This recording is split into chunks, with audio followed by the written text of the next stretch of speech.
higher standards. You can make a higher standard if you want, but the law, what the law requires, after 48 years, is reasonable suspicion. And the goal, I think everybody on the stage, is that we want stops supported by reasonable suspicion. Now, the notion that you can have probable cause or higher, the reason I'm pushing back on that is that no police department has ever done that because it's not the law. It's extra legal. So, but I want to be clear, the only reason that the city would be unwilling to raise the standard for reasonable suspicion probable cause is because no one has ever done it. No, because it impedes the ability for the police to engage in investigations. No, it doesn't. The police need the opportunity under reasonable suspicion to determine whether a crime has happened. Probable cause is too high a standard. That's what the Supreme Court held, and that's why every police department has followed that, because that's the law. That's what I want to make very clear. Okay, so Mayor, how do you believe that we can reach a consensus? The majority of the public wants probable cause. The city is unwilling to do that. First of all, we don't know if the majority of the public wants probable cause. I mean, we want probable cause. And respectfully so, have a position on this and are expressing that position on this, and I respect their opinion. But it doesn't, you can't spend your one form that the vast majority of Philadelphians. I apologize for that. It's right. All right, but let me just, I know you don't want to hear this, but the thing, in addition to trying to fix this problem, we have been trying to fix education. We've been trying to fix our kids' health and safety in schools. We've been trying to improve our parks, recreation centers, our libraries, to invest dollars in there, and we've just gotten a grant for $3.5 million from the MacArthur Foundation to reduce the prison population over the next 4 years by 34%. I agree that I was the person who decriminalized the possession of marijuana because 4,200 people a year were being locked up for it, and 83% of them were African American. And that's why we decriminalized it. But the point is that we didn't want people within the criminal justice system, because once they got that arrest record, they were doomed to not being able to find a job or get into the military or do all the things that they want to do. I mean, I'm insensitive to this. And I understand, and I understand because I'm in those neighborhoods every day, and I see those children every day, and their potential, the ability to meet their potential matters to me. I want. Police in school, and if you care that much about it, right?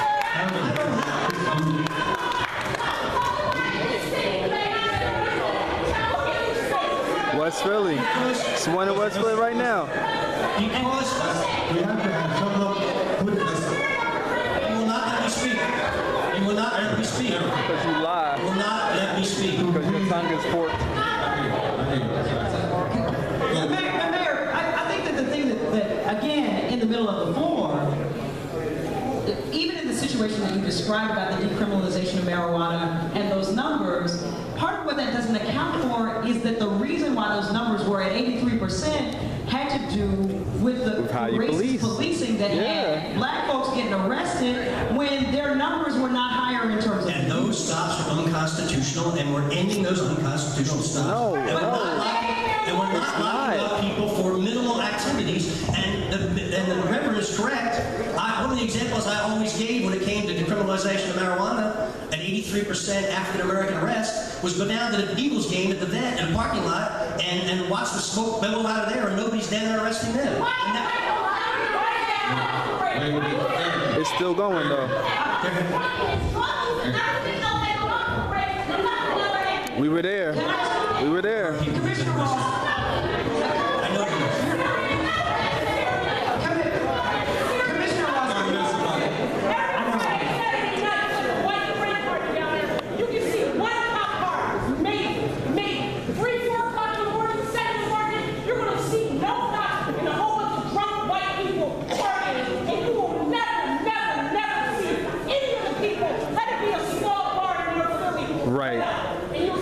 Parkside, 52nd Street. So, Commissioner Ross, again, I don't think you ever answered this question that Chris posed about why there is such disparity. Clearly, in the House, there is a very passionate conversation about the reality of white supremacy. On the deck, in the pulpit, there doesn't seem to be a willingness to name that. If it's not white supremacy from your perspective that leads to these disparities, what is it? Well, first of all, I take issue with your white supremacy thing. That don't mean nothing. Your blackface don't mean nothing.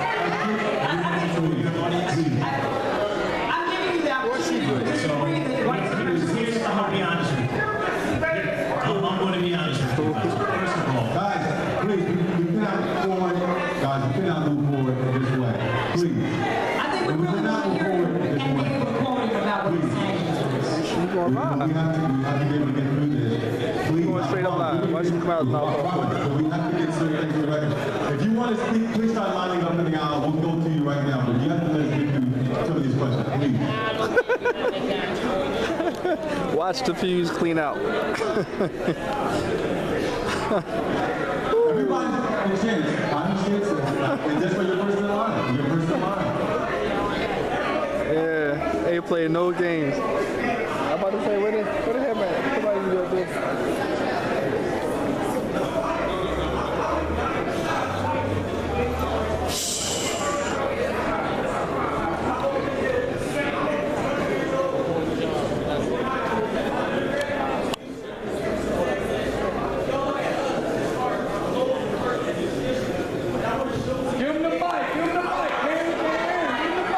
Give him the mic. Give him the mic. Look, I'm the pastor of this house. We're gonna shut this whole thing down if y'all get it over. Yeah. Yo. I'm sorry, everybody. Too many people jumping up. Too many people. We concerned. Give him the mic. Let's do it. Respect the house. So we tired. Respect. Give him the mic. That's the point. Give him the mic. We be quiet. His body language has been cracked the whole time. He doesn't care. He was on his phone a couple seconds ago. I know, right? He like a whole beast, right? He was like that like 20 minutes ago. As soon as people started talking about some white supremacy, his face was like, oh. Please. Thank you. Brothers and sisters, can you listen for 1 second, right? What you guys are doing, you are educating our ministers about how things go down the street. That's right. So, we gotta be patient with them for a couple of minutes because we want all of you to be able to be quoted in the press so we can hold these kids and these petty politicians. That's right. Hold them accountable. You are also experiencing the wrath of the people that will also come to you in one moment. Hold on 1 second, I'm not finished, right? Stop. Talking about respecting the house, when you all allow these pig politicians and these pig politicians. Man, get off the. Let her speak. Exactly what you are doing. So please keep that in mind as well. You understand? Let her speak. Let her speak.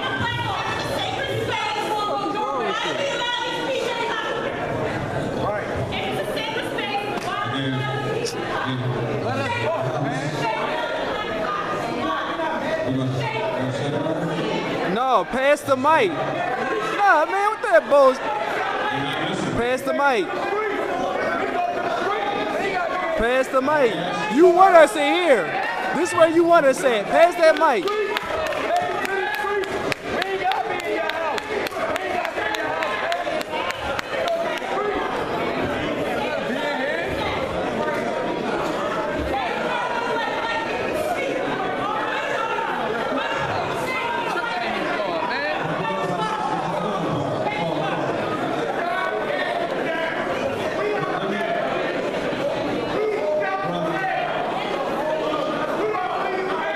Give him the mic so I can hear him. Yo, let him get the mic so I can hear.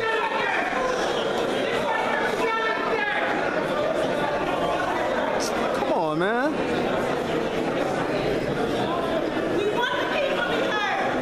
We want the people in the community to be heard. All I need is people to respect the house. Yo, let him talk. Let him talk. You're not respecting each other. You're not respecting each other. I want to give you an opportunity, but I'll wait.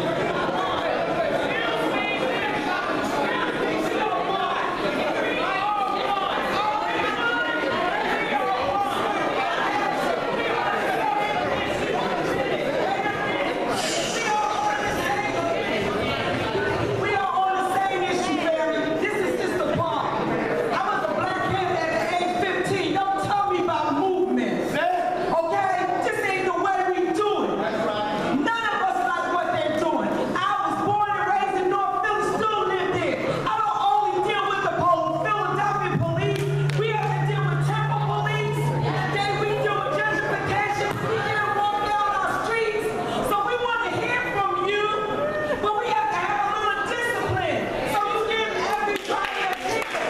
my man the mic.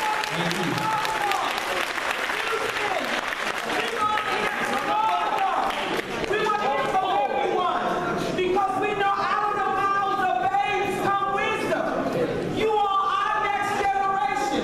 We're going to pass the baton and pass the baton on to you. We want to hear from you. Just allow us to get the mic to you. Don't give them a show.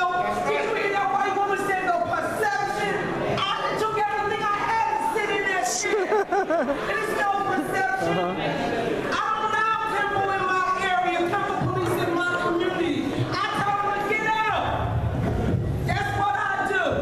That's what you do when you control your community. That's right. And you don't control it by running your mouth. So we give them the want to mic. hear what they want to say, and we want to do what we need to do. All power to All power to you. the people. Now, there are only 2 hours. You, man. This event is sponsored by Power and Technical Online. We're a New Vision United Methodist Church's house. Don't tell me this is the people's house. This is New Vision United Methodist Church's home. They have invited us into their space. These people. Hear me now. Hear me. Everybody on a power This trip. is Reverend Holston's church. He is the pastor here. Now, there are two ways we're going to handle this meeting. Either everybody takes their seat, and you let us continue with the program that we brought activists that represent every aspect of this community, Black Lives Matter, the Real Coalition for Justice, NAM, NAACP, and people from Power. Now, you may not respect any of those groups, but that is the program that we have established. Now, either we're going to do that program tonight, or this is over, and you can all leave. Now, we have these people here to hold them accountable. You hear me? But you have to be systematic. You have to be orderly. You have to be disciplined. And you cannot talk over one another. I've been watching you all. I've been marching with you all. I have been there. I don't care what you talk about black preachers, this and that, black preachers and that. Reverend Holston has been there. You may not like me, but I have been there. Reverend Callahan has been there. So don't disrespect us and tell us that we're just like everybody else, because we are not. We're here tonight and we invited you all because we want to hold them accountable. The fight is not between us, because people will stop me, black pastor of Mother Bethel Church with a PhD, just like they will stop somebody who dropped out of school, because they're not looking at that. And we know that. The statistics bear out the fact that they're stopping 8 of 10 stops produce no contraband or any illegal activity. That means that over 200,000 black people every year are being stopped for no reason. That's what we're here to talk about. Now let us talk about it. Now please return to your seats. This line that got lined up, this is not a part of our program. Go please return to your seats. Now, if you return to your seats, listen to me. I'm telling you right now, hold on. I'm going to go back to what I said to begin with. Chris Norris, come stand over here.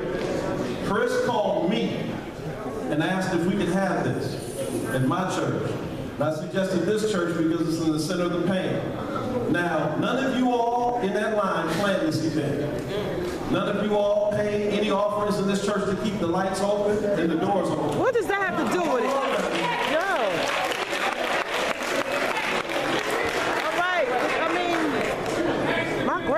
Bishop, I mean, like, of a cathedral. So, I mean, that does it. Let the people come in, let them speak, and dismiss.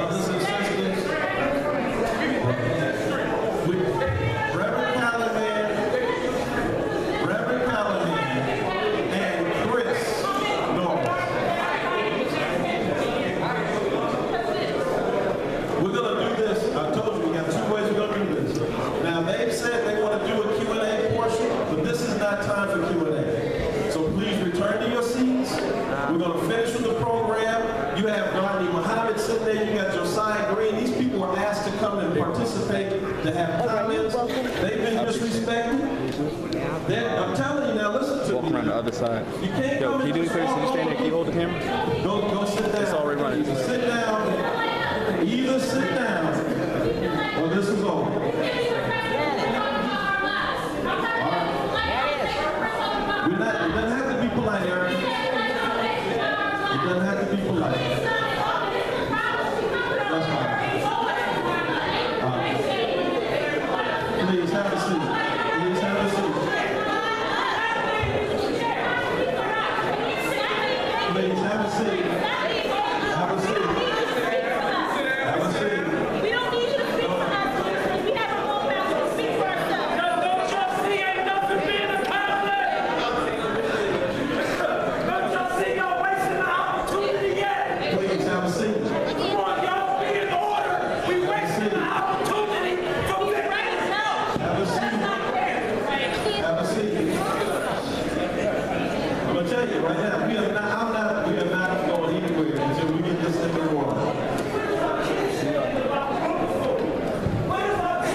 out. Thank you. Reverend Tyler. Thank you. Thank you all. Please, brothers over here and sisters over here, please have a seat. Thank you so much. Please, just find a seat somewhere. If you are not on this program, you do not belong in this area. Thank you. Those who move into your seats right now, everybody move into your seats. Thank you very much. Thank you so much, Reverend Tyler. I would say to our panel, you can see the emotion here. It is very important. All of the policies that you talked about, we had the opportunity to bring us all in and shape together. Because that really didn't happen, this is the boiling point. This is not all you, man, because you just got in, but this is the boiling point of a policy that has been going on for year after year after year. And it's boiling over with this kind of anger. If you believe it's only the people in here, you have made a sad mistake. Our whole community is feeling this kind of pain. I've shared with this testimony of mine, of my daughter being stopped in the same kind of way. It was a legal stop, but she found herself with a knee in the back, or face down on the ground, with a gun at her head, for an hour while they went through her personal belongings. Now, I'm not going to say that wasn't a Philadelphia police officer, but it was still the same situation. I want to make that clear. And it's all over the country. So what you're seeing here, not just the Philadelphia. I'm not here to take video, bro. This is a movement for real change. And you can't just do it by changing a couple of policies or rewriting stuff. You have to change fundamentally the culture of policing. That's what people are asking for. We want black community control of the police. That's black community control of the police. May 24th, that's where the real discussion needs to be held. Let them know. We got to come with real solutions. And you got to think about stuff that's invention. Just don't to say the police, that nobody's ever done this probable cause thing before, is inadequate. We need something that's never been done before.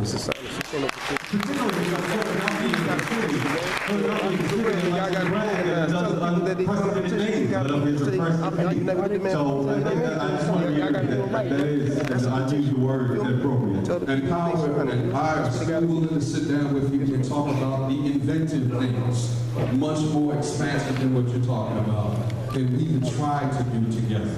Now I saw Hard, the Renaissance, I saw Megan, I saw OG Law. I promise, you guys are going to get to answer your question. We're going to do it right, okay?